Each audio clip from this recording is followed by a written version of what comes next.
ఇటు సమయంలో మన మధ్యలో దైవ సేవకులు ఎడ్వర్డ్ విలియమ్స్ గారు ఉన్నారు. వారిని ముందుకు ఆహ్వానిస్తుంటున్నాను. వారి వాక్కులను మనం వినడానికి అందరము మన హృదయాలను తెరుచుకొని తన వాక్కులను వినాల్సిందిగా మనవి చేస్తుంటున్నాను.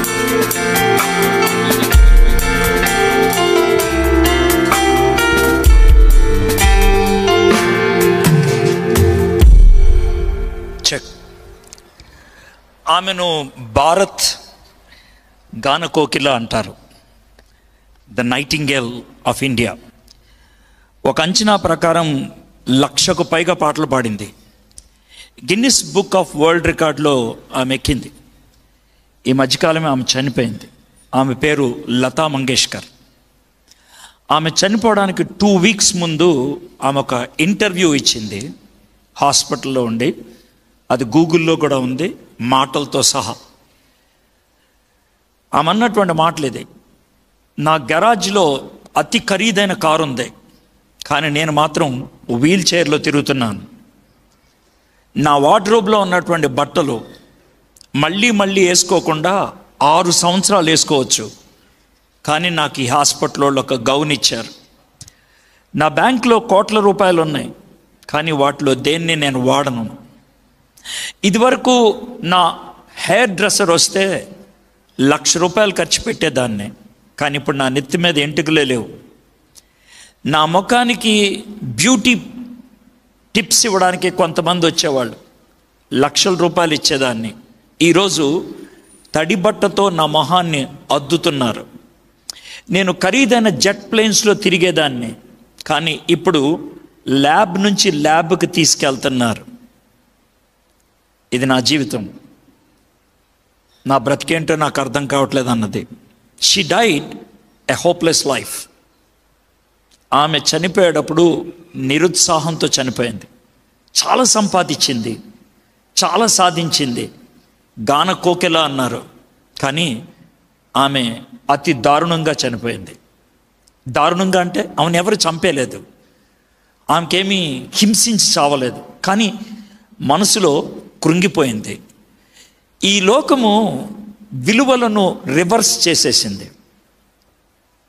విలువైన దానికి విలువనివ్వకుండా విలువలేని దానికి విలువనివ్వటం ఈ ప్రపంచం మనకు నేర్పించింది. భారత సంస్కృతిలో మనకి పంచతంత్ర, బాలమిత్ర ఇలాంటి కథలు ఉంటాయి. కాస్త హాస్యం ఉంటుంది దాంట్లో, కానీ ఖచ్చితంగా నీతి ఉంటుంది. అలాంటి కథ ఇది ఒకటి.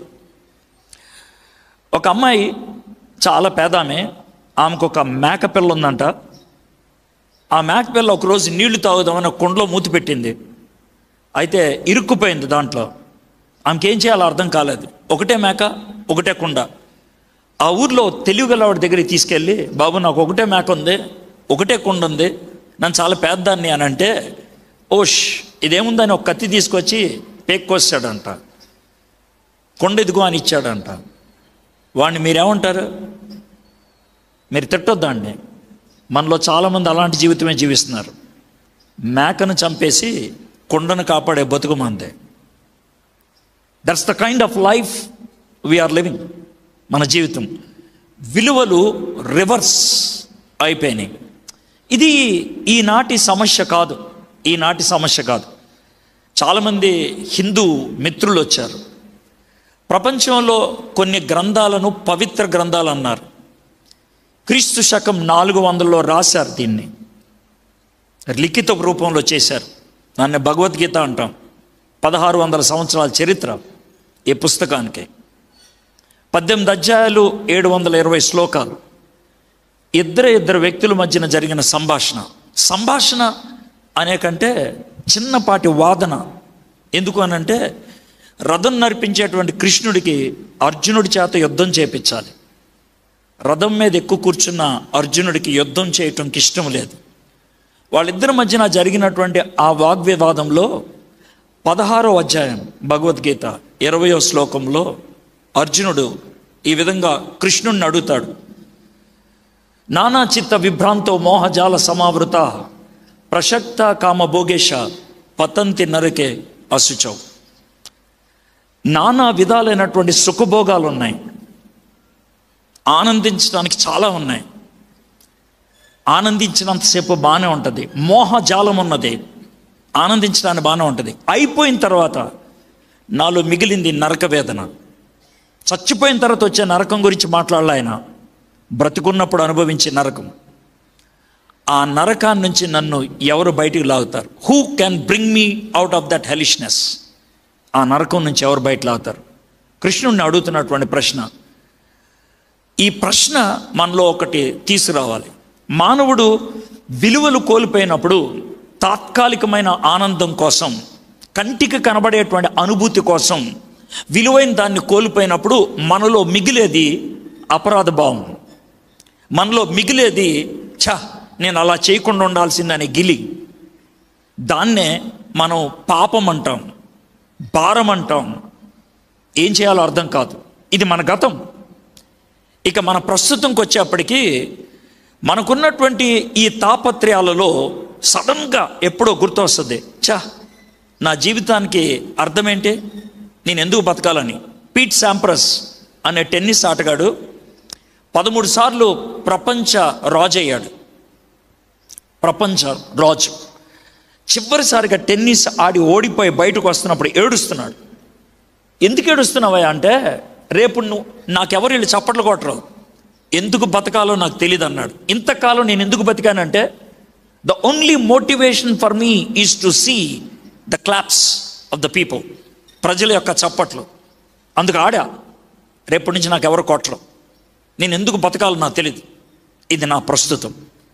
ప్రతి ఒక్కరికి ఒక భయం ఉంటుంది, రేపేమైపోతానో, చచ్చిపోతే ఏమైపోతానో, చావు అంటే ఏంటో, చావు తర్వాత ఏముంటుందో. ఈ 3 ప్రశ్నలను మన పూర్వీకులు ఒక ప్రార్థన చేసి మన ముందు పెట్టారు. అసతోమ సద్గమయ, నా గతం అయోమయం, అపరాధ భావం. తమసోమ జ్యోతిర్గమయ, నా ప్రస్తుతం అంధకారం, అర్థమేంటో తెలియట్లేదు. మృత్యోర్మ అమృతాంగమయ, నా భవిష్యత్తు మరణ భయం, అయోమయంగా ఉంది, ఎటెల్లాలో తెలియట్లేదు. ఈ 3టికి జవాబు దొరికిన రోజే నాకు శాంతి, నాకు ఓం శాంతి. షలోమ్ హీబ్రూ భాషలో షలోమ్ అన్న, శాంతి అన్న బయట ఉండేటువంటి సమాధానం కాదు, గుండె లోతుల్లో. ఇట్స్ ఇన్సైడ్ మై హార్ట్, నా హృదయంలో. బయట ఎంత గందరగోళం ఉన్నప్పటికీ అది ఎవరిస్తారు నాకు? Who can give me? ఈ ప్రార్థన మనం చేసింది అధికారులకు కాదు, ప్రభుత్వానికి కాదు, నాయకులకు కాదు, గురువులకు కాదు. ఈ ప్రార్థన సాక్షాత్తు దేవుడికే చేశాం. ఎవరా దేవుడు? ఉన్నాడా దేవుడు? అలాంటి దేవుడు ఉన్నాడా? ఒకవేళ దేవుడు లేకపోతే మనంతం కూడా నెంబర్ 1 పిచ్చోళ్ళం ఆ ప్రార్థన చేస్తే. లేని దేవుడికి చేసిన ప్రార్థన అది. ఖచ్చితంగా ఉండాలి. ఏం చేయాలని ఆశపడుతున్నావు? ఏమి ఆశించి ఆ ప్రార్థన చేశావు? నాకున్న గత గిలి భారం తొలగించు, నా ప్రస్తుతానికి వెలుగునివ్వు, నా భవిష్యత్తుకు నిరీక్షణ అనుగ్రహించు. ఈ 3 నాకు కావాలి. మహాత్మా గాంధీ తన స్వీయ చరిత్రను ఈ విధంగా టైటిల్ ఇచ్చాడు. టైటిల్ ఆయన ఇచ్చింది ఆయనే, మై ఎక్స్పెరిమెంట్స్ విత్ ట్రూత్, సత్యముతో నా అన్వేషణ. సత్యం అంటే ఏంటో తెలియదు ఆయనకి. నేను ఎక్స్పెరిమెంట్ చేస్తున్నాను. గౌతమ్ బుద్ధుడు బోధి వృక్షం కింద కూర్చొని నాకు వెలుగు కావాలి అన్నాడు. నేను వెలుగును అనలా, నాకు వెలుగు కావాలి అన్నాడు. మరణ భయంతో ప్రతి ఒక్కళ్ళు తాపత్రయపడేవాళ్లే, ఇంక్లూడింగ్ 1,00,000 పాటలు పాడిన లతా మంగేష్కర్. ఈ 3కి జవాబు ఎవరిస్తారు? Who can give? పేరు తక్కువ వాళ్ళకి ప్రతిభ తక్కువ, సాధింపులు తక్కువ, వాళ్ళకు ఉన్నటువంటి స్థానం తక్కువ కాదే.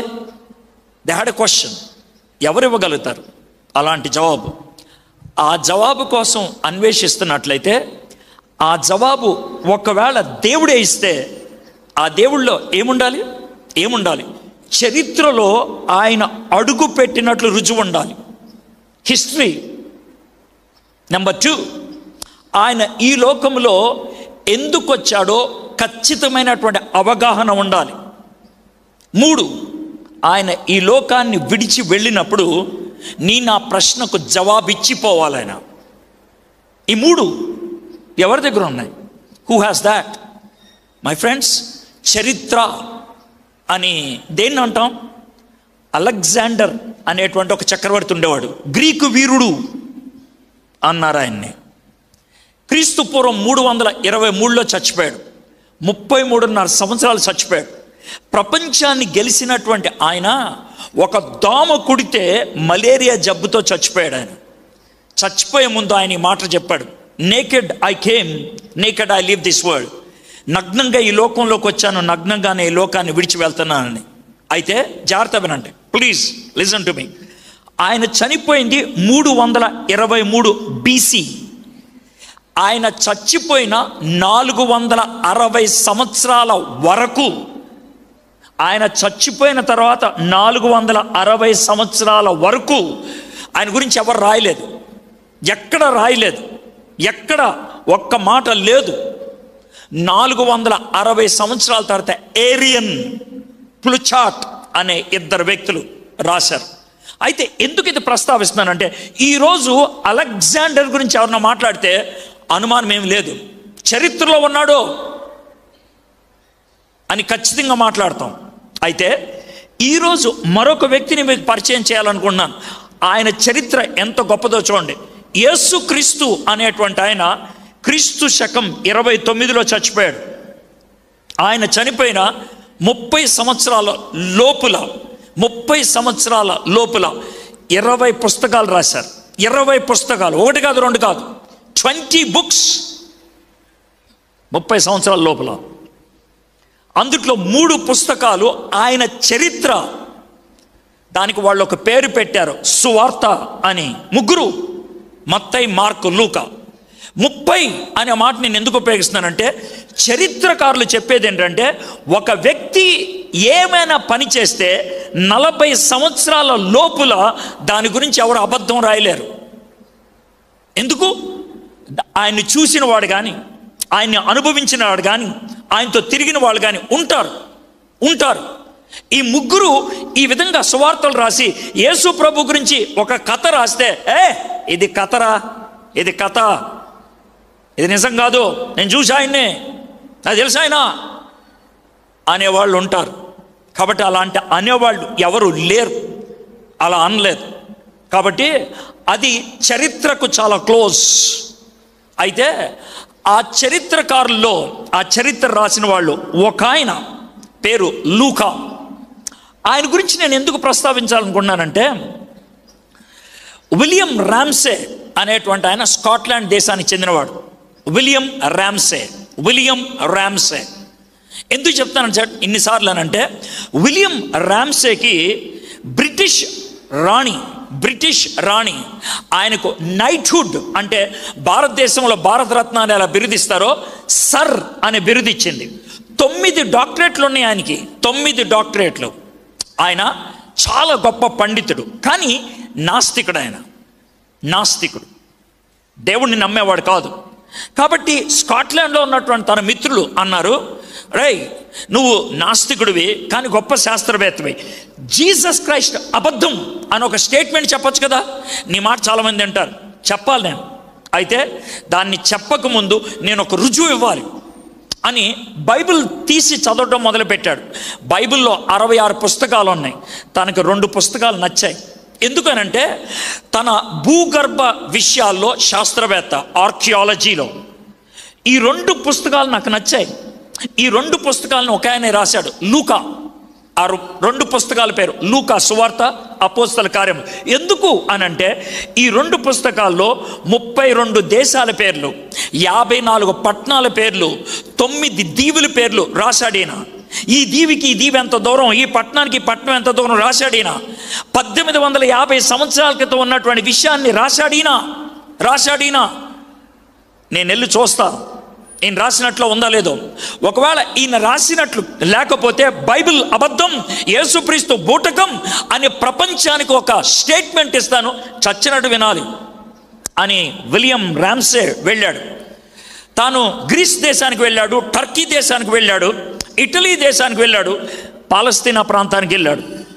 ఆ ప్రాంతాలన్నీ తిరిగిన తర్వాత గ్రీసు దేశపు సముద్రపు ఒడ్డున నిలబడి ఆయన అన్నటువంటి మాట, నేను ఇవన్నీ చూశాను, 1850 సంవత్సరాల క్రితం రాశాడినా, ఈరోజు శాస్త్రంగా ఎంతో అభివృద్ధి చెందాం. ఇప్పుడు రాసేవాడి కంటే అమోఘంగా రాశాడు ఆయన, సునిశ్చితంగా రాశాడు, to the point, exactly to the dot. కాబట్టి ఈయన రాసింది నిజం అని యేసు ప్రభుని సొంత రక్షకుడిగా అంగీకరించాడు విలియం రామ్సే. మై ఫ్రెండ్స్, ఆ విలియం రామ్సే మెచ్చుకున్నటువంటి వ్యక్తి లూకా. ఆ లూకా అనేటువంటి ఆయన జీసస్ క్రైస్ట్ గురించి కొన్ని విషయాలు రాశాడు.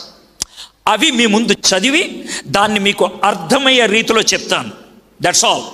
యేసయ్య నిజంగా చరిత్రలో ఉన్నాడా? యేసయ్య అలా ఎందుకు పుట్టాడు? యేసయ్య పుట్టి మనకి సాధించింది ఏంటి? 3 క్వశ్చన్స్కి నేను ఆన్సర్ ఇస్తాను. నేను ముందు రైజ్ చేసిన క్వశ్చన్, మానవుడికి 3 ప్రశ్నలు. నా గతం అయోమయం, నా ప్రస్తుతం అంధకారం, నా భవిష్యత్తు అగమ్య గోచరం. ఈ 3టికి జవాబు ఇవ్వాలని is Jesus able to give that answer? అది మనం చూడదలుచుకుంది. లూకా సువార్త 2వ అధ్యాయం. క్విక్గా చదువుతాను, ప్రతి దానికి మీకు అండర్స్టాండ్ అయ్యేటట్లు చెప్తాను. ఆ దినముల్లో సర్వలోకమునకు ప్రజాసంఖ్య వ్రాయవలనని కైసర్ ఔగుస్తు అన్న ఆజ్ఞాయను. కైసర్ ఔగుస్తు. ఒకవేళ నేను కిస్మత్పూర్ రావాలంటే, నేను హైదరాబాద్కి చెందినోడి కాకపోతే నాకు అడ్రస్ చెప్పడానికి ఉపయోగించగలిగేటువంటి పదాలు అగ్రికల్చర్ యూనివర్సిటీ దగ్గరికి రా, లేకపోతే రాజేందర్ నగర్ రా, లేక బుద్వేల్ రా. ఇది వాళ్ళు ఇచ్చేటువంటి ఐడెంటిటీ. లేకపోతే శంషాబాద్ రా, అది ఎయిర్పోర్ట్ దగ్గర ఉంటుంది, ఒక ఐడెంటిటీ. దాని నుంచి నాకు డైరెక్షన్ ఇస్తారు. ఇది చిన్న ప్లేస్, ఇది నీకు తెలియదా? పెద్ద ప్లేస్ ఒకటి చూపిస్తా, దాని దగ్గర నుంచి నువ్వు రాగలుగుతావు. జీసస్ క్రైస్ట్ ఎప్పుడు పుట్టాడంటే, హలో, కైసర్ ఔగుస్తు తెలుసా? ఎందుకు తెలీదు? రోమన్ సామ్రాజ్యంలో అతి గొప్ప చక్రవర్తి. ఎవడిడు? ఈయన జూలియస్ సీజర్ కొడుకు. జూలియస్ సీజర్ ఎవడు? రోమన్ సామ్రాజ్యాన్ని స్థాపించిన వాడు. ఆడికి అసలు కొడుకులు లేరంట కదా? అవును, లేరు. ఒక కొడుకును పెంచుకున్నారు. ఆడి పేరు ఆక్టేవియస్ కదా? అవును, ఆక్టేవియస్. సెప్టెంబర్ 23 క్రీస్తు పూర్వం 63లో పుట్టాడు ఆయన. డేట్ చెప్తున్నాను నీకు, డేట్ అప్పుడు పుట్టాడు.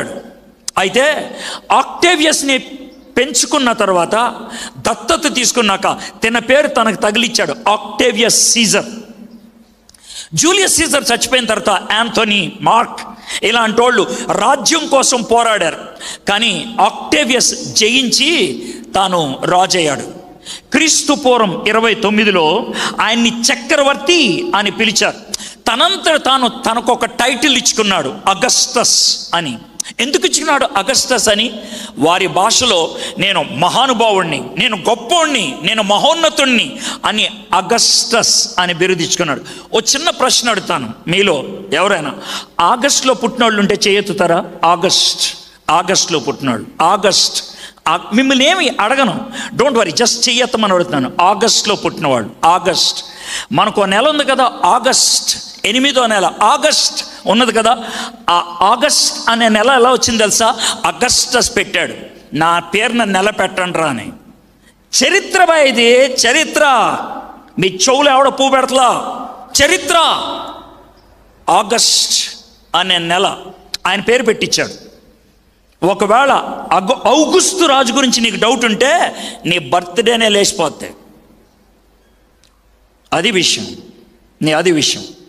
ఆ ఔగుస్తు రాజు కాలములో జరిగింది ఇది అని అంటున్నాడు.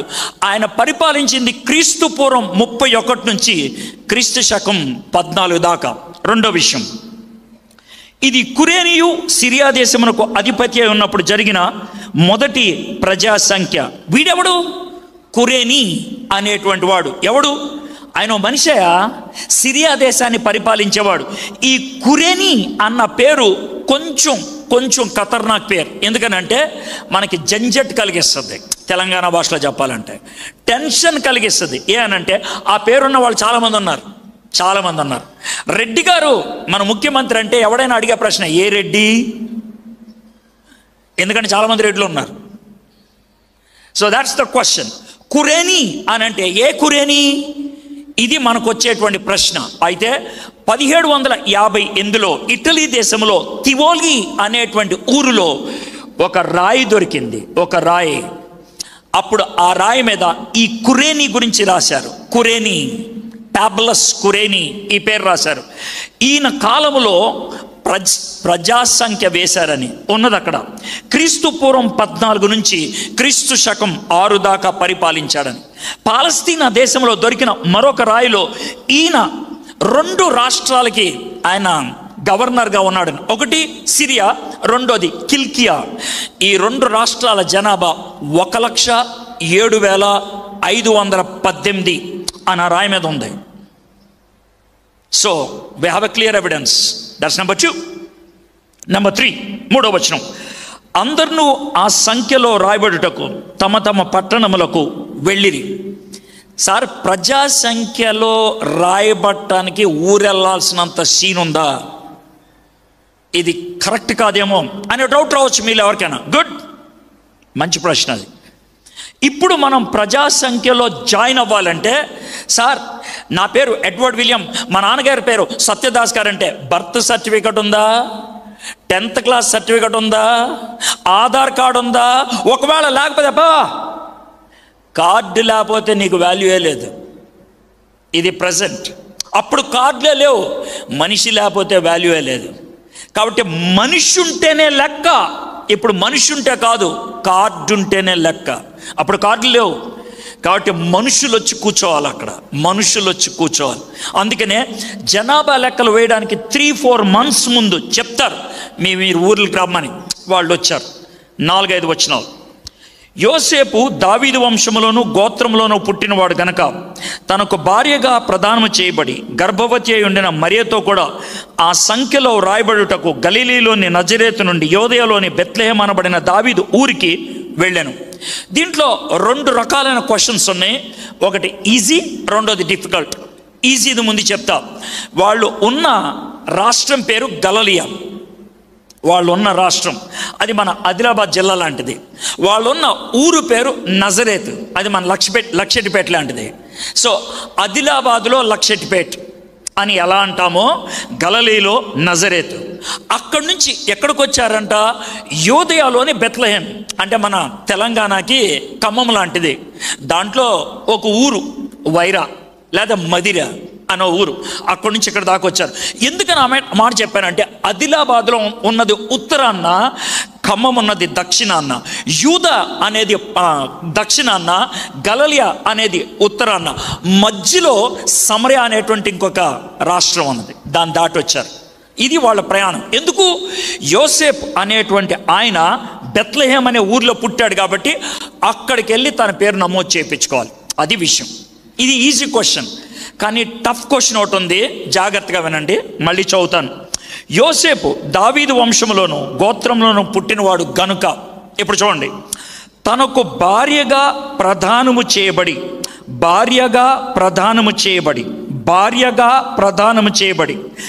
మన ఊర్లో ఒక అబ్బాయికి భార్య ఎప్పుడవుద్ది? పెళ్ళి అయితే. కానీ ఇక్కడ ఏమైంది? పెళ్ళి అవలా, ప్రధానమే అయింది.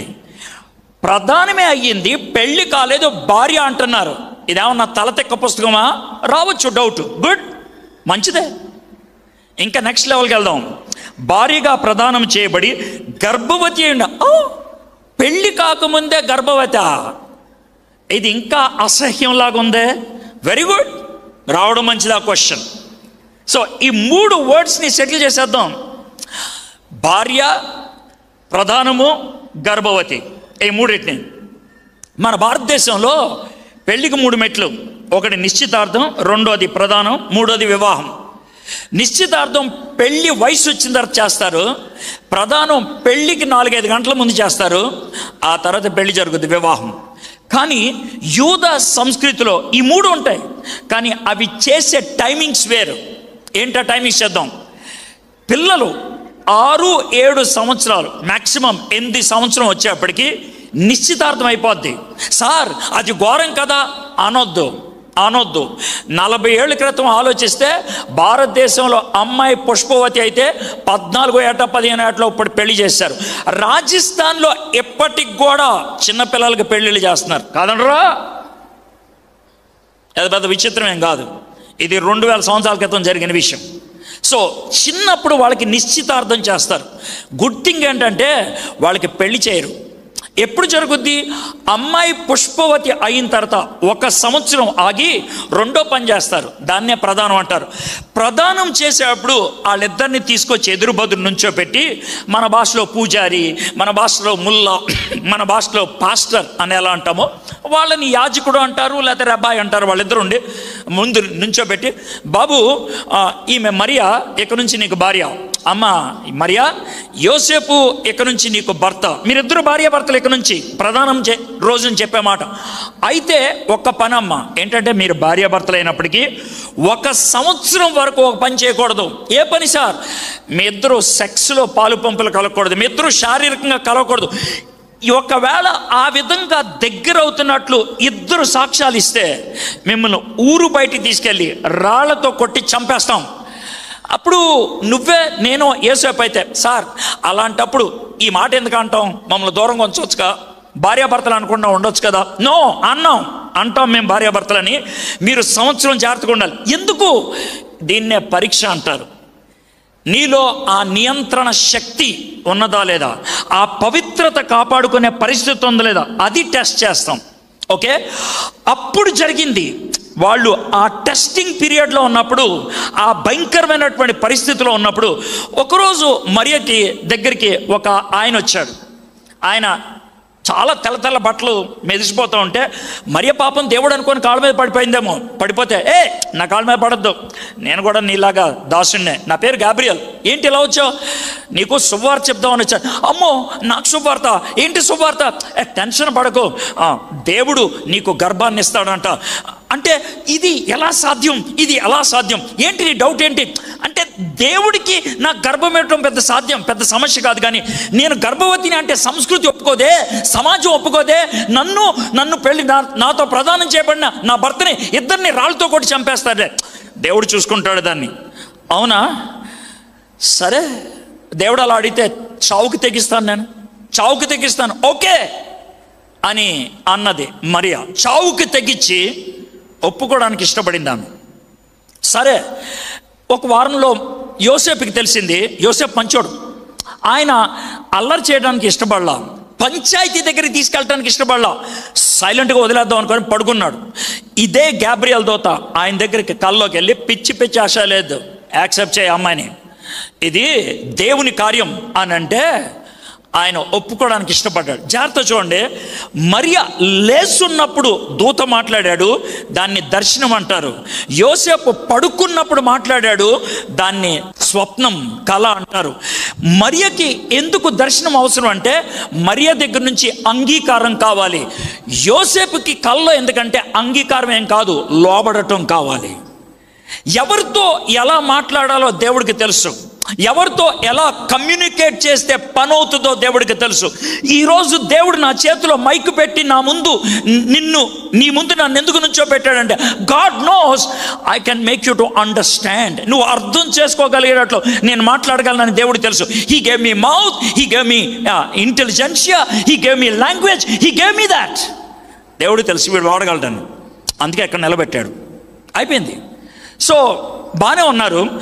వెంటనే నెక్స్ట్ డే యోసేపు వచ్చి ఉంటాడు మరియ దగ్గరికి. అమ్మ మరియా, ఏంటండి? I'm so sorry. ఏంటి సారీ ఏంటి? యాక్చువల్గా చెప్పాలంటే నిన్న రాత్రి డిసైడ్ అయిపోయాను, నిన్ను వదిలేసేయాలి, రిలేషన్ బ్రేక్ చేసేద్దాం అనుకున్నాను. అదేంటిది అంటే, నువ్వు గర్భవతే కదా, నీతో పాటు నన్ను కూడా లేపేస్తారని భయం వేసింది. అయితే ఇప్పుడు ఏమైంది? గాబ్రియల్ అంటే ఎవరో రాత్రి కల్లోకి వచ్చారు. అవునా, సేమ్ నా దగ్గర కూడా వచ్చాడు ఆయనే. అవునా, సేమ్ ఆయన వచ్చాడు. పరిశుద్ధాత్మని కార్యం అంట కదా, ఇది దేవుని కార్యం అంట కదా, డోంట్ వరీ, నేను చావైనా రేవైనా నీతోనే ఉంటానే అని చెప్పేసి వెళ్ళిపోయాడు. ఒక 2-3 వీక్స్ తర్వాత మళ్ళీ కలిశారంటే వేరుగా కాదు, మాట్లాడుకుంటూ యోసేపు మరియతో అని ఉంటాడు.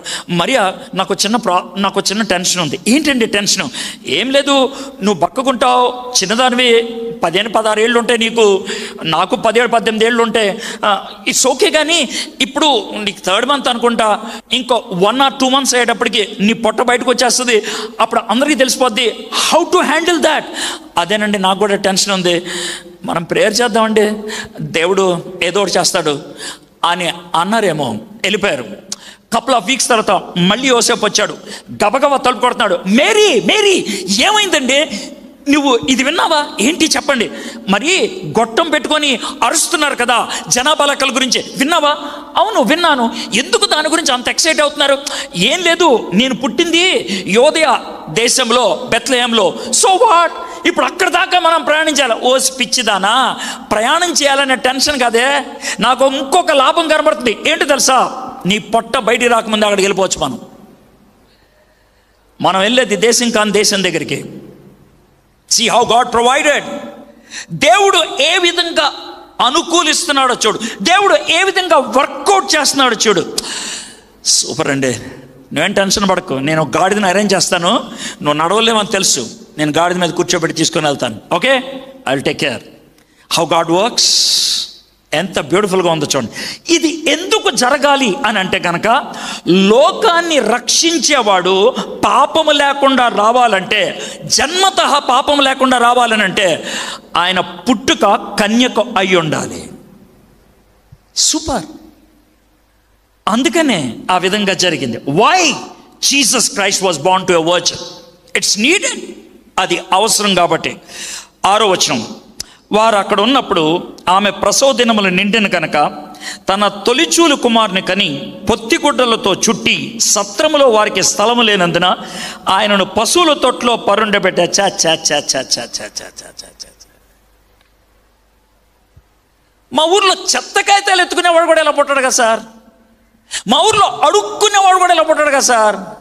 పశువుల పాకలో గడ్డి దానా వేసేటువంటి బుట్టలో ఇన్ని పడుకోబెట్టారంట, ఇది మొదటి బెడ్ అంట, ఈయన లోక రక్షకుడు అంట. పిచ్చ కాబోదే ఏంటి సార్ ఇది అనే డౌట్ రావటం మంచిది, ఇట్స్ గుడ్ అనే డౌట్ రావటం. పశువుల పాకలో పుట్టాడంట, పనికి మాలిన పుట్టుడు అది, అది ఎవడో పుట్టకూడనటువంటి బతుకది. దరిద్రుడు, పచ్చి భాషలో చెప్పాలంటే దరిద్రుడు ఆయన. ఎందుకు సార్ అలాంటి దరిద్ర బతుకు బతికిన వాడిని రక్షకుడు అని పిలుస్తున్నారంటే సింపుల్. నేను ఒక మురిగుంట్లో పడిపోయాను అనుకోండి, మీరు ఎవరినో చూశారు, రే మనోడేరా ఎడ్వర్డ్ గారు అని అంటే, బాబు కొంచెం పైకి లాగమంటే, మురిగుంట్లో పడ్డారు సార్, మరీ పెంట కూడా ఉంది ఇందులో, స్విమ్మింగ్ పూల్లో పడపోయారా అని అంటే ఎలా ఉంటుంది? ఏ బాబు అంటే స్విమ్మింగ్ పూల్ అంటే టక్మని దూకేమండి సార్, మరీ మురుగుంటే కొంచెం కష్టంగా ఉంది అని అంటే ఎలా ఉంటుంది? అంటే ఎలా ఉంటుంది? నువ్వు నిజంగా నన్ను ప్రేమించే వ్యక్తి అయితే నేను మురిగుంట్లో పడినా కూడా దూకి పైకి లాగాలిగా, దూకి పైకి లాగాలిగా. ఒక చిన్న ఎగ్జాంపుల్ చెప్తాను, చాలా అసహ్యంగా ఉంటుంది ఎగ్జాంపుల్, చాలా అసహ్యంగా ఉంటుంది, కానీ ప్రతి ఇంట్లో ఉండేటువంటి ఎక్స్పీరియన్స్ ఏది, అందుకే నేను చెప్పగలుగుతాను. ఒక 2 ఏళ్ల బాబు వాళ్ళ అమ్మ పని చేసుకుంటాడు, అక్కడ కూర్చోబెట్టింది, ఆడు ఒకటికి పోసి దాన్ని టపటాపా కొట్టి ఆడుకుంటున్నాడు. ఆడు తెలియదు కదా ఈలోగా కక్కు వచ్చింది, దాన్ని పిసుక్కుంటున్నాడు ఆడు. జస్ట్ ఇమాజిన్ చేయండి, ఎవరికైనా ఏ అని అంటది, యా అలాంటి పరిస్థితి.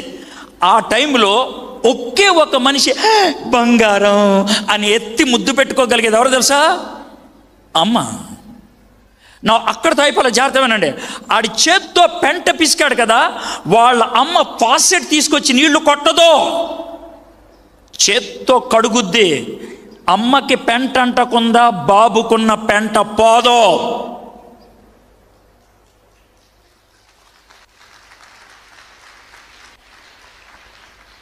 Did you get it?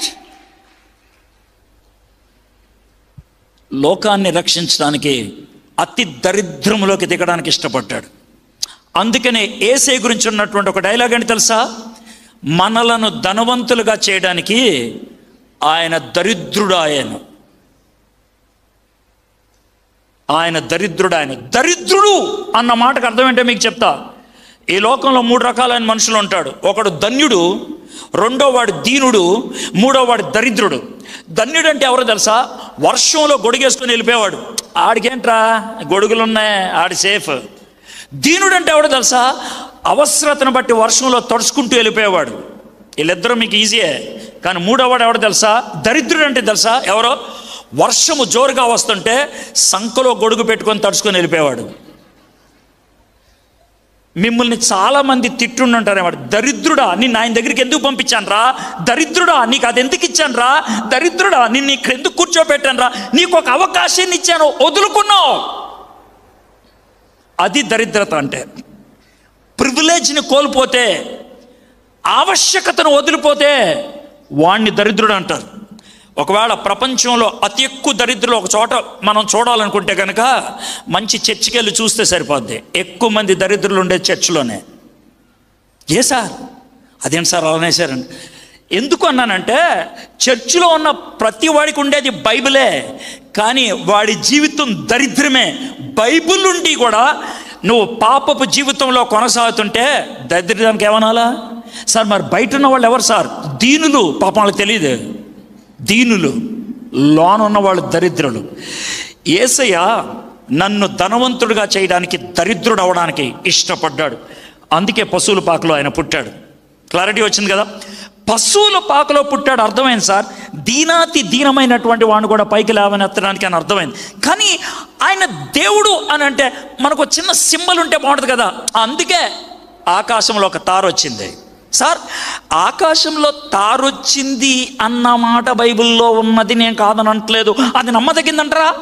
Very good, good question, good question. రావాలి అలాంటి క్వశ్చన్. ఎవడో చెప్పాడు కదా అని సొంగగార్చుకుంటూ వినేసేయాల్సిన అవసరంలా. ప్రశ్న అడగాల, సెటిల్ చేయాలా. తారు వచ్చిందంట, నిజమా? ఇది మనకు వచ్చిన క్వశ్చన్. తారకు సంబంధించినటువంటి శాస్త్రాన్ని ఖగోళ శాస్త్రం అంటారు, ఆస్ట్రానమీ. జోహానస్ కెప్లర్ అనేటువంటి ఆయన యేసు ప్రభు పుట్టినప్పుడు ఒక తార వచ్చిందన్నారు, నిజమేనంటారా అని 1607 నుంచి 1609 మధ్యలో 3 సంవత్సరాలు ఆయన రీసెర్చ్ చేసి, ఎస్, యేసు ప్రభు పుట్టినప్పుడు ఒక తార వచ్చింది, అది 4 నెలలు ఉంది. ఆ తారను చూసింది తూర్పు దేశపోళ్ళు. అంటే వాళ్ళు ఎవరు? పార్సీకులు. అంటే మన భాషలో జొరాస్ట్రియన్ మతానికి చెందిన వాళ్ళు. సర్దార్ పటేల్ రోడ్లో జొరాస్ట్రియన్ క్లబ్ ఉంటుందే, వాళ్ళదే. వాళ్ళకు మరో పేరు ఉంది, పార్సీకులు. మనకు పార్సీ కొట్టుందే, వాళ్ళే. వాళ్ళు పర్షియా దేశానికి చెందినటువంటి వాళ్ళు, పార్సీకులు. వాళ్ళకు ఒక గ్రంథం ఉంటుంది, దాన్ని జంద్ అవస్థ అంటారు. తలనొప్పి వస్తే రాసుకుంటామే జండుబామ్, వాళ్ళు చేసిందే. అందుకే జండుబామ్ అని పెట్టారు. జంద్ అవస్థ వాళ్ళ యొక్క గ్రంథం కాబట్టి. ఆ గ్రంథంలో ఉన్నటువంటి ఒక స్టేట్మెంట్ ఇది: లోకాన్ని ఏలేటువంటి రారాజు, రక్షకుడిగా పుట్టినప్పుడు ఆకాశంలో ఒక తార వస్తుంది అని వాళ్ళ పుస్తకాల్లో చదివి, ఆ తారను చూసి ఎత్తుక్కుంటూ హేరోద్ దగ్గరకు వచ్చి అడిగారు, అయ్యా మీ ఇంట్లో బాబు పుట్టాడా అని. ఇది దేవుడు మనకిచ్చిన శాస్త్రీయమైన రుజువు. ఆయన దేవుడు కాబట్టి ఆకాశంలో ఒక రుజువునిచ్చాడు, ఒక సూచనని ఇచ్చాడు. ఇప్పుడు 8వ వచనం. ఆ దేశంలో కొందరు కాపర్లు పొలములో ఉండి రాత్రి వేళ తమ మందను కాచుకొని చుండగా ప్రభుదూత వారి యొద్దకు వచ్చి నిలిచాను. ప్రభు మహిమ వారి చుట్టూ ప్రకాశించినందున వారు మిక్కిలి భయపడ్రి. అయితే ఆ దూత భయపడకొడి, ఇదిగో ప్రజలందరికీ కలగబో మహా సంతోషకరమైన సువర్తమానం నేను మీకు తెలియజేయుచున్నాను. యేసు ప్రభు పుట్టాడని ఔగుస్తుకి చెప్తే బాగుండేదేమో, మొత్తం రోమన్ సామ్రాజ్యాన్ని తెలిసి ఉండేది. కైసర్కి చెప్తే బాగుండేదేమో, సిరియా కిల్కియా ప్రాంతం అంతా తెలిసి ఉండేది. కానీ వీళ్ళు చెప్పింది ఎవరికి? గొర్రెల కాపర్లకే. వాళ్ళకి ఎందుకు చెప్పారు సార్? ఆ గొర్రెల కాపర్కి ఆ కాలంలో విలువ లేదే, వాళ్ళకి డబ్బులు లేవు, వాళ్ళకి చదువు లేదు, వాళ్ళని కోర్టులో సాక్షులుగా వాడరు. ఎందుకు వాళ్ళకి చెప్పారు? ఆయన ఏమంటాడు తెలుసా? అయ్యా, నువ్వెవరివైనా, నీకు మనిషివైతే రక్షకుడిగా నేను వచ్చానని చెప్పడానికి ఇష్టపడుతున్నాను. నువ్వు సాంఘిక స్థాయి చెడ్డదై ఉండొచ్చు, ఆర్థిక పరిస్థితి దయనీయమై ఉండొచ్చు, విద్యరీత్యా నీకు శూన్యమై ఉండొచ్చు. You are a human being. నువ్వు మనిషివే. నీకు నేను వాల్యూ ఇస్తున్నాను. నేను నీకు వాల్యూ ఇస్తున్నాను. వాల్యూ నా వార్తను నువ్వు వింటే. ఆ కాలంలో నేను కాలేజ్కి వెళ్ళేటువంటి దినాల్లో ఒక పాట విన్నాను, సినిమా పాట. 3 సార్లు నేను ఆటోలో వెళ్తూ ఉంటే అదే పాట వేశాడాను. మొదటిసారి చిరాకు వచ్చింది, రెండోసారి వినబుద్ధి అయింది, మూడోసారి ఇష్టం అనిపించింది. ఎందుకు తెలుసా? దాంట్లో డైలాగ్ నాకు బాగా నచ్చింది. పీచి మిఠాయి ₹10, నువ్వు కొరికిస్తే ₹1,00,00,000. పీచు మిఠాయి ₹10, నువ్వు కొరికిస్తే ₹1,00,00,000. నాకు దాంట్లో నచ్చినటువంటి ఫిలాసఫీ అని తెలుసా? పీచు మిఠాయి వాల్యూ ₹10, నువ్వు నాకితే అది ₹1,00,00,000. నాకు ఈ లోకంలో వాల్యూ లేదు. యేసయ్య వర్తమానము తాకితే నా వాల్యూ గొప్పది, నా వాల్యూ గొప్పది, నా వాల్యూ గొప్పది. నువ్వు పీచు మిఠాయివా, ఎంగిలి చేసిన పీచు మిఠాయివా? You decide. నువ్వు పాడే పాటలోంచే నీకు ఫిలాసఫీ తీసి చూపించా. గొర్రెల కాపర్లే ఈరోజు ప్రపంచమంతా 2000 సంవత్సరాలుగా గొర్రెల కాపర్ల గురించి పాటలు పాడుతున్నారంటే వాళ్ళకి వాల్యూ ఎందుకు వచ్చిందో తెలుసా? The message of Jesus Christ. That is it. అది వాళ్ళకి వాల్యూ ఇచ్చింది. సరే, వాళ్ళకి ఇచ్చినటువంటి వర్తమానం ఏంటో చూద్దాం. 11వ వచనం. దీని దగ్గర కొంచెం టైం పెడతాను నేను. This is most important.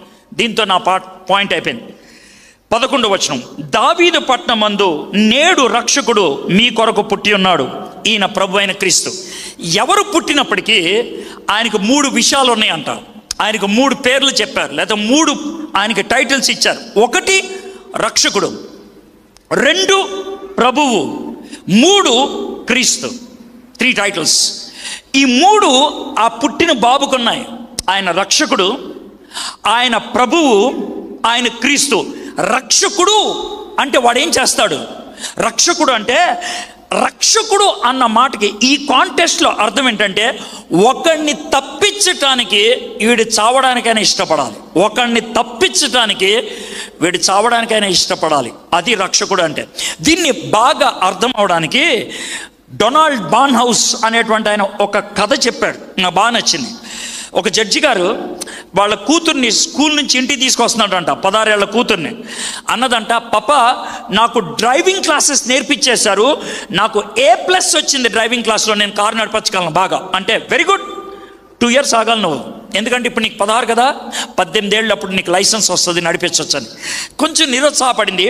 1 week తర్వాత వాళ్ళ డాడీ కారులో తాళం వదిలిపెట్టేసి ఈ రూమ్లోకి వెళ్ళాడు. చూసి అదే అదునుగా దూకేసింది దాంట్లోకి. కార్ స్టార్ట్ చేసింది.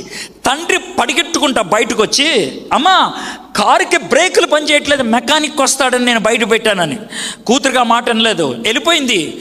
లోనికి పరిగెత్తుకుంటూ వెళ్ళి ఫోన్ తీసుకొని పోలీస్ స్టేషన్కి ఫోన్ చేసి చెప్తున్నాడు, అయ్యా నా కూతురు నా కారే తీసుకెళ్తుంది, కానీ ఆ కారుకి బ్రేకులు లేవు, అది దానికి తెలీదు, ప్లీజ్ మీరేదో చేసి ఆపండి అని. అంటే వీళ్ళు 2 ఇన్స్పెక్టర్ని పంపించారు. అద్దంలో చూసింది, రేర్ వ్యూ మిర్రర్లో చూసి, నా తండ్రి ఇంత మూర్ఖంగా ప్రవర్తిస్తాడా, నేను ఒక దొంగను అన్నట్లు వెనకాల పోలీసులు పంపిస్తారని యాక్సిలరేటర్ ఇంక్రీజ్ చేసింది. స్పీడ్గా వెళ్ళిపోతుంది. ఎదురు నుంచి ట్రక్ వస్తుంది, తప్పిద్దామని ట్రై చేస్తుంటే బ్రేక్ నొక్కితే పడట్లేదు. అప్పుడు అర్థమైంది ఆమెకి, ఏం చేయాలో అర్థం కాక ఎలక్ట్రిక్ పోల్ గుద్దింది. ఆమె శ్రోత పడిపోయింది. 1 వారం రోజులు అలాగే ఉంది. 10 రోజుల తర్వాత బాగైన తర్వాత కోర్టులో కేసు వేశారు. ఆ కోర్టులో పడినప్పుడు ఆ రోజు జడ్జి వాళ్ళ నానే. ప్రజలందరికీ ఉన్నటువంటి ప్రశ్న, జడ్జి కాబట్టి శిక్షిస్తాడా, తండ్రి కాబట్టి మాఫీ చేసి వదిలేస్తాడా చూద్దామని. ఆమె మీద 3 నేరాలు మోపారు. నెంబర్ 1 డ్రైవింగ్ లైసెన్స్ లేదు, నెంబర్ 2 స్పీడ్ లిమిట్ దాటింది, నెంబర్ 3 ఒక అమ్మాయి కాలు ఎరగొట్టింది. తండ్రి లేచి జడ్జిగా ఇచ్చిన తీర్పు, డ్రైవింగ్ లైసెన్స్ లేదు ₹1000, స్పీడ్ లిమిట్ దాటింది ₹1000, ఒక అమ్మాయి కాలు ఎరగొట్టింది, 5 సార్లు కొరడతో కొట్టండి. కూతురుతో సహా అందరూ కూడా ముక్కు మీద వేలేసుకొని చీ అని అన్నారు. తండ్రి లోనికి వెళ్ళిపోయాడు. ఈలోగా పోలీసులు వచ్చి ₹2000 ఉన్నాయని అడిగారు. లేవండి, మీరేం కావాలంటే వచ్చేయండి. అమ్మ దాన్ని కూడా కొరడ దెబ్బలకు మార్చేయాలి, ప్రతి 1000కి 5 కొరడ దెబ్బలు, మీ ఇష్టం, చంపేయండి నన్ను అనే లోపల తండ్రి వచ్చాడు. జోబులోని చెక్ బుక్ తీసి ₹2000కి కూతురు పేరున చెక్కు సంతకం పెట్టాడు. అమ్మ నీ పేరును రాశాను, నువ్వు సంతకం పెడితే నీదవుద్దని. పోలీసులు వెంటనే సంతకం పెట్టన్నారు, అయిపోయింది. ఇప్పుడు కొరడా పట్టుకొని ఒక అతను వచ్చి అంటున్నాడు, సార్ ఇది నీ కూతురు సార్, ఎలా కొట్టమంటారు? ఎవరైతే ఏమైంది, అక్కడుండి నేను తీర్పిచ్చా 5 కొరడా దెబ్బలని, చెయ్యి ఎవరైనా ఒకటే అని అంటే, జడ్జి గారు కూతుర్ని కొట్టడానికి ఇష్టం అని లేక చేతులు అడ్డు పెట్టుకొని హంటర్ పైకెత్తి కొట్టాడు. అందరూ అరిచారు, ఆపు అని. విన్లా, గబగబా 5 దెబ్బలు కొట్టి కొరడా కింద పడేసి చేతులు కిందకి లాగుతున్నప్పుడు కళ్ళు మిటకరించి చూస్తే షాక్ తిన్నాడు. ఆయన కొట్టింది కూతుర్ని కాదు, తండ్రిని. ఎందుకంటే తండ్రి ఎప్పుడైతే కళ్ళు మూసుకున్నాడో గబాలను కౌగిలించుకుంటే తండ్రి వీపు మీద కొరడా దెబ్బలు పడుతుంటే ఆ నొప్పితో చెవులో అంటున్నాడు, అమ్మా తీర్పు వచ్చింది, నువ్వు చేసిన పాపానికి శిక్ష పడాలని. కానీ నా ప్రేమ చెప్తుంది ఆ శిక్ష నీ మీద పడకూడదని. సర్వ పాప పరిహారో రక్త ప్రోక్షణ ఆవశ్యకం. సర్వ మానవాళి చేసిన పాపానికి రక్తము చిందించాల్సిన అవసరత ఉన్నది. తద్రక్తం పరమాత్మనే, ఆ రక్తం పరమాత్మనిది, మేకలది కాదు, గొర్రెలది కాదు. పుణ్య దాన బలియాగం, పవిత్రమైంది పుణ్యం. దానం అంటే ఉచితంగా, బలియాగం అంటే ఇష్టపూరితంగా. ఆయన రక్షకుడు. నీ తన్నులు ఆయన తిన్నాడు, నీ చావు ఆయన పొందాడు, నీ శిక్షను ఆయన భరించాడు. అందుకని ఆయన రక్షకుడు అన్నారు. 2, ఆయన ప్రభు. ఎందుకు ఆయన ప్రభు? ప్రభు అంటే రేవంత్ రెడ్డి గారిని ముఖ్యమంత్రిగా చేసింది ఎవరు? గవర్నర్ గారు. ప్రభుత్వాన్ని నడిపించేది గవర్నర్. ప్రభువు అంటే నడిపించేవాడు. ఆయన రక్షించి వెళ్ళిపోడు, ఆయన నీతో ఉండి అంతం వరకు నిన్ను నడిపించడానికి ఇష్టపడతాడు. చాలామందికి ఉన్న క్వశ్చన్ ఏంటంటే, నేను లెగుస్తా, నేను నిలబడతా, నడవగలనా? నువ్వు నడవలేవు. ఆయన నడిపిస్తాడు, ఆయన నడిపిస్తాడు. అందుకే ఆయనకి ఇచ్చిన పేరేంటి తెలుసా? Immanuel, God with us. Jesus రక్షిస్తాడు, ఇమ్మానియేలు, గాడ్ విత్ us. ఇక 3వది క్రీస్తు. క్రీస్తు, ఆయన క్రీస్తు అని ఎందుకన్నారు? క్రీస్తు అన్న మాట గ్రీకు పదం. అభిషిక్తుడు అక్కడి నుంచి పంపించారు ఇక్కడికి, అక్కడి నుంచి ఇక్కడికి వచ్చారు కాబట్టి ఇక్కడి నుంచి అక్కడికి తీసుకెళ్ళగలిగేది ఆయన ఒక్కడే. ఎక్కడి నుంచి తీసుకెళ్ళగలిగేది ఆయన ఒక్కడే. క్రీస్తు చావు తర్వాత నిత్యత్వంలోకి నడిపించగలిగేది ఆయనే. అసతోమ సద్గమయ, నేను రక్షకుణ్ణి. తమసోమ జ్యోతిర్గమయ, నేను వెలుగుని నడిపిస్తాను. మృత్యోర్మ అమృతాంగమయ, మృత్యువులోకి వెళ్ళి మృత్యుపై విజయాన్ని సాధించి పునరుద్ధానాన్ని, జీవాన్ని నేనే అక్కడికి తీసుకెళ్తాను. నేను 3 ప్రశ్నలకి స్ట్రైట్ ఆన్సర్ జీసస్ క్రైస్ట్ ఇచ్చాడు. అందుకే ఆ 3 చెప్పారు ఆయనకి. మనం కూడా అదే ప్రార్థన చేశాం. మృత్యోర్మ అమృతాంగమయ, మృత్యుతో కబడ్డీ ఆడాడు ఆయన. మృత్యువులోకి వెళ్ళి కబడ్డీలో గెలిచి ఆయన తొడకొట్టి, మరణమా నీ ముల్లెక్కడా అని అడిగాడు. ఎవరైతే యేసు ప్రభు పార్టీలో చేరతానంటారో వాళ్ళది ఆ విజయం. నేను క్రైస్తవులతో మాట్లాడట్లేదు ఈ మాట, నేను మనుషులతో మాట్లాడుతున్నాను. నీ కులం ఏదైనా, నీ జాతి ఏదైనా, నీ బ్రతుకేదైనా, నీ చదువు ఏదైనా, నీ హోదా ఏదైనా, నువ్వు మనిషివైతే యేసయ్య మనుషుల కోసం వచ్చాడు ఆయన. He did not come for Christians. Yesayya వచ్చినప్పుడు క్రైస్తవులు లేరు, యేసయ్య వచ్చినప్పుడు చర్చ్ లేదు, ఆయన మనుషుల కోసం వచ్చాడు. మై ఫ్రెండ్స్, అదే ప్రశ్న నీకుంటే, అదే సమస్య నీకుంటే, why can't you come to Jesus Christ? Yesayya దగ్గరికి మీరెందుకు రాకూడదు? లతా మంగేష్కర్ చచ్చిపోయే ముందు నిరాశతో చచ్చిపోయింది. నేనెందుకు బతుకుతున్నాను నాకు తెలియదని. ఇదే కాంపౌండ్లో, ఇదే చర్చ్ వెనకాల ఒక సమాధి ఉంటుంది. You can see that. ఇది ఒక సమాధి ఉంటుంది, యూ కెన్ సీ దట్. ఆ సమాధిలో పాతి పెట్టబడినటువంటి వ్యక్తి ఆయన చనిపోవడానికి 2 రోజుల ముందు నాకు ఫోన్ చేశాడు. ఆయన హీ కాల్ మీ. 10 నిమిషాలు నాకు ప్రార్థన చేశాడు ఆయన. ఆయన గొంతుకులో ఏమాత్రం నిరాశ లేదు, ఆయన మాటల్లో ఏమాత్రం అసంతృప్తి లేదు. బహుశా ఆయనకు అప్పటికే ఎక్కడో సెన్స్ అయిందేమో నా దినాలు ముగిశాయని. అందుకే నాతో మాట్లాడి, బాబు నువ్వు పరిచర్య చేయి, నువ్వు పరిచర్య చేయి. నన్ను దీవించాడు, ప్రార్థన చేశాడు. ఆయన ఫోన్ పెట్టేశాడు. 2 రోజుల తర్వాత నాకు వార్త వచ్చింది, ఆయన ఈ లోకంలో లేడని. What a contrast, what a contrast. మృత్యోర్మ అమృతంగమయ, మృత్యువులోంచి జీవములోకి నడిపించగలిగే శక్తి కలిగినటువంటి వాడు క్రీస్తు. పాపములోంచి బయటికి తీసుకురాగలిగేవాడు యేసు. ఈ లోకంలో నడిపించగలిగేవాడు ఇమ్మాన్యుయేల్. ఆయన పుట్టాడు, అందుకే సందడే, అందుకే ఆనందం. గుడ్. యేసయ్య బెత్లెహేంలో పుట్టాడు, ఫైన్. నీ గుండెలోకి వచ్చాడు ఆయన, నేను క్రైస్తవ కుటుంబంలోనే పుట్టాను. మా అమ్మ నాన్న వాళ్ళు బాగా ప్రార్థన చేసేవాళ్లే, కానీ నా బతుకు చాలా గలీజ్. 10th దాకా బాగానే ఉంది. ఇంటర్మీడియట్లోకి వచ్చేప్పటికి నా లైఫ్ పాడైపోవడం మొదలుపెట్టింది. నేను ఒక డ్రగ్ అడిక్ట్ని పెథడిన్, మార్ఫైన్ ఇంజెక్షన్స్తో మొదలుపెట్టాను. గంజాయి నా శరీరానికి అవసరమైంది. వారానికి 3 సార్లు మా అమ్మ పెళ్లి చీర 20 రూపాయలకి తాకట్టు పెట్టి అమ్మేశాను గంజాయి కొనటానికి. అది నా బతుకు. 1983-84 సంవత్సరాల్లో ఆంధ్ర రాష్ట్రంలో 3 చోట్ల క్యాబరే ఉంచారు. క్యాబరే అంటే ఏంటి తెలుసా? అమ్మాయిలు బట్టలిప్పి డ్యాన్స్ చేస్తారు. ఒకటి ఇప్పటికీ ఉంది, నిజాం ఆర్థోపెడిక్ హాస్పిటల్ బొక్కల దవాఖాన పక్కన ఉంటుంది, దివాంచి, ఇప్పటికీ ఉంది అది. రెండోది మూసారు, సనత్ నగర్లో ఉండేది అజంతా, దానికి తర్వాత శ్రీదేవి అని పేరు పెట్టారు. మూడోది గుంటూరులో ఉండేది నాస్ సెంటర్ దగ్గర కెసినో బార్ అండ్ రెస్టారెంట్. అక్కడికి వెళ్ళేవాడిని నేను శని ఆదివారం. ఎందుకో తెలుసా? అమ్మాయిలతో కలిసి డ్యాన్స్ చేస్తే డబ్బులు ఇచ్చేవాళ్ళు నాకు, నగ్నంగా లేదా అర్ధనగ్నంగా, డబ్బుల కోసం ఎలాంటి పనైనా చేసేవాడిని. నవంబర్ 3వ తారీఖు 1984 సంవత్సరం 3 వారాలైంది నేను బార్కి వెళ్ళి. డబ్బులు లేవు, డ్రగ్ లేదు, కడుపు నొప్పి వచ్చి చచ్చిపోదామని రైలు పట్టాల దగ్గర ఉన్న అంత దూరంలో ట్రైన్ ఉంది, ఇంకో కొద్ది క్షణాల్లో ట్రైన్ వస్తుంది. నన్ను ఎవరో కాలర్ పట్టుకొని లాగారు. భయం వేసింది. మృత్యు దేవత వచ్చిందేమో నా దగ్గరకు అనుకున్నాను, దయ్యం వచ్చిందేమో అనుకున్నాను.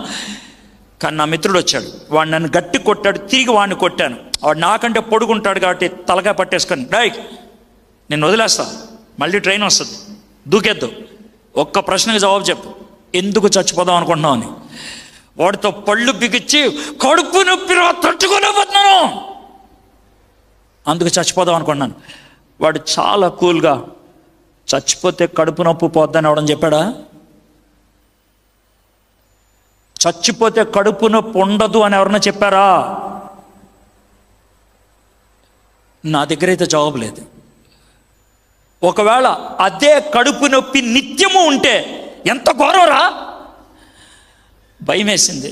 నన్నేం చేయమంటారా? సమస్యకు చావు పరిష్కారం కాదు, దా అని ఏసై గురించి చెప్పాడు. నాకు ఇష్టం లేదు ఏసై అంటే. నేను క్రైస్తవుడినే, చర్చికి వెళ్ళేవాడిని, నాకు ఏసై అంటే ఇష్టం లేదురా. ఎందుకురా? ఆయన బైబిల్లో చెప్పినట్లు ప్రేమామయుడైతే, కరుణామయుడైతే, కృపామయుడైతే నా జీవితాన్ని మార్చేమను. ఆయన ప్రేమామయుడు, కరుణామయుడు, కృపామయుడు, అందుకే నీ జీవితాన్ని మార్చట్లా. నీకు ఇష్టం లేనిది ఏది చేయడు ఆయన. బలవంతంగా ఎవరిని మార్చడు ఆయన. ప్రేమలో బలవంతం ఉండదు. ఆయన పవిత్రుడు, ఆయన ప్రేమ పవిత్రమైంది. ప్రేమ పవిత్రత రెండు ఒకసారి ఎలా ఉంటారా? ఎందుకుండవు? ప్రేమ కావాలంటది, పవిత్రత వద్దంటది. చెప్తా. ఓ చిన్న బాబుని దగ్గరికి ఏడ్చుకుంటూ వచ్చి, నా అంకుల్ ఆడు కొట్టాడన్నాడు అనుకో, ఆ కొట్టినోడిని అంటే కుదరదు, వీడికి ఎప్పుడు ఆపుతాడు తెలుసా? అన్నోడు పీకితే. కానీ వచ్చిన ప్రాబ్లం ఏంటి తెలుసా? వీడు ఆపుతాడు, అది మొదలు పెడతాడు. నా మిత్రుడు నన్ను అడిగింది, వీడు ఆపాలి, ఆడు మొదలు పెట్టకూడదు, ఏమన్నా ఉందా అని. ఉందిరా, ఏముందని అన్నాడు. ఆడిని పిలిచి నా చెయ్యి ఆడి వీపు మీద పెట్టి గట్టి గుద్దితే ఈడేమంటాడు తెలుసా? అమ్మయ్య నా కచ్చి తీరింది అంటాడు. వాడేమంటాడు తెలుసా? పిచ్చోడా నాకు తగలేదంటాడు. Good, super. మరి ఏడ్చేది ఎవర్రా? ఒక ఫ్యూ సెకండ్స్ ఆగే నేనే ఏడుస్తాను రా, దెబ్బ తగిలింది నాకే కదా. అదే రా ఏసై చేసిందే. ఆయన ప్రేమ కోరింది నీ మీద శిక్ష పడకూడదని, ఆయన పవిత్రత నీ పాపానికి వెల చెల్లించడానికి ఇష్టపడింది. తన్ను తాను గుద్దుకొని సిలువ మీద చచ్చిపోయాడు నిన్ను రక్షించడానికి. ఆ రోజు అర్థమైంది నాకు, హూ ఇస్ జీసస్. నా లైఫ్కి క్రిస్మస్ డిసెంబర్ 25 అని నేను అనుకోను. నా లైఫ్కి క్రిస్మస్ నవంబర్ 3వ తారీఖు 1984 సంవత్సరం. జీసస్ నాలోకి వచ్చాడు. నేను దరిద్రుణ్ణి, డ్రగ్ అడిక్ట్ని. నా హృదయం పశువుల పాక లాంటిది, పేడ ఉంటుంది, ఒచ్చు ఉంటుంది, కంపు కొట్టుద్ది. But Jesus was willing to come in to my heart and my life. ఈ రాత్రి నీ హృదయంలోకి రావడానికి ఇష్టపడుతున్నాడు. నువ్వు అడిగితే, నువ్వు అంగీకరిస్తే. మీకు ఇష్టమేనా?